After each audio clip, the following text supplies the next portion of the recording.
तो सुभद्रा योजनार NPCI clearance आपण माने केमिति करिवे गोटे दिन रे तो देखंतु आपण मानकर डीबीटी एक्टिव अछि आपण माने कोन कहले डीबीटी देखिदेले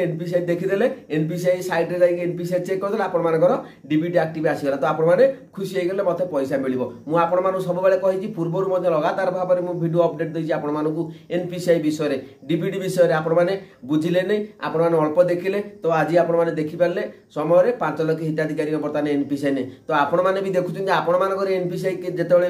कटिज कारण एनपीसीआई रही तो आपण मैंने बुझी पार जो मैंने भिडियो गुड़िक शेष पर्यटन देखुना आपण मैंने भावुं ये कौन गपुची किसी जाने किए अधे तो अनेक तो खराब कमेंट दौरान जो मैंने खराब कमेंट दौरान से भी स्वागत करती जो मैंने बुझीपार दयाकोरी आपने बुझापी चेष्टा करूँ कारण पंडा के भिडियो सब आपण सहित अच्छी मोबाइल नंबर देती व्हाट्सअप नंबर दे तथापि आपण मैंने भिडियो गुड़िक देखुना तो बहुत दुख लगू तेज चलतु मुझे बतई दूसरी जो मैंने एनपीसीआई क्लीयरेंस करने चाहूँगी कारण आपण मैंने देखूँ मात्र हाथ अच्छी 10 दिन समय भितर आपण मानकु अनेक समय अच्छी गोटे दिन चाहिए आपण मानक एनपीसीआई क्लीयर हो केमिति क्लीयर हम तो आपण मैंने भावुं तो जेहेतु मुझे आपण मानक कहीं कहूँ एनपीसीआई क्लीयरेंस हवा कथा तो केमिति करेंगे तेबे आपण मैंने देखीदे ये आपण मानकर एक्टिव अच्छी मुझे आपण सहज उपाय कहीदे आपण मैंने भी समस्त जानते कारण रेगुलर मुझे अपडेट दे चलती आज भी से अपडेट गुड़िक आपण मानक दूची तेबे आपण मानकर देखीदे आपण मानक बर्तमान एनपीसीआई बा आधार को जाइए आपण देखीदे आपण मानक डीबीटी एक्टिव अच्छी डीबीटी एक्टिव अच्छी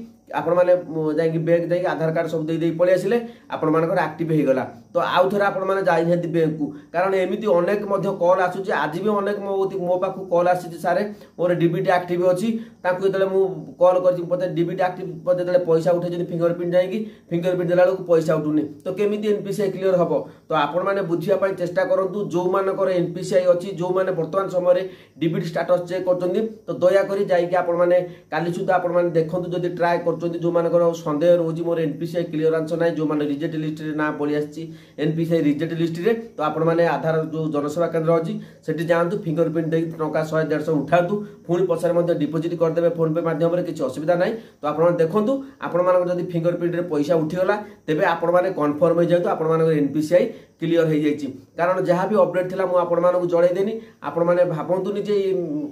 ये को कने आपण एनपीसीआई क्लीयरेंस हो निश्चित भाव में 100% आपण मानकर एनपीसीआई क्लीयरेंस होपर आपण मानकर प्रश्न उठुव अंडर प्रोसेस में अलग भाव में भिडियो आनीपारि आपण मानक मिल कि ना तेज आज भिडियो जहाँ थी मुझे बतईदेली एनपीसीआई जो मानकर क्लीयरेंस करने चाहूँगी जो मानकर एनपीसीआई रिजल्ट लिस्ट आसी तो डीबीटी एक्टिव देखीदे जाइए बैंक जाए जनसेवा केन्द्र जातु से 150 टका उठे दिखाँ फिंगरप्रिंट देकी जदि उठीगला तेज आपण जानीजे मोर एनपीसीआई क्लीयर हो जाए तो बुझीपारे तो जब बुझीपारे तो कमेंट करूँ आ मोर व्हाट्सअप नंबर कम्युनिटी पोस्ट दि जाए जदि आप चाहूँ अधिक कि जानापी व्हाट्सअप मेसेज करूँ पंडा के भिडियो तरफ कॉल जीव तो आपण आहरी कथा हो तेज सब सुविधा मुझे आनी आपने मत सपोर्ट करवा दरकार आप चाहूँ मत सपोर्ट करने तो चैनल को सब्सक्राइब करूँ लाइक करूँ कमेंट आपर मतामत दिंतु ये भिडियो आपने सेयार कर दूँ जो मैंने पाखे अच्छा जो भूणी मैंने अच्छा से जानी ना तो आपने बुझे पारे भिडियो देखूँ अन्य क्या बुझातु भिडियो सेयार करूँ न करूँ टी जस्ट तो बुझे पारे आपने ये करूँ आप पाखे जो अच्छा महिला मैंने भूणी मैंने अच्छा तो आपने बुझे पारे तो यही बाटर जातु आप एनपीसीआई क्लीयर हो कौन कम आपको करने पड़ोनी तो जब अपडेट भल लगे चैनल को सब्सक्राइब करूँ जय जगन्नाथ।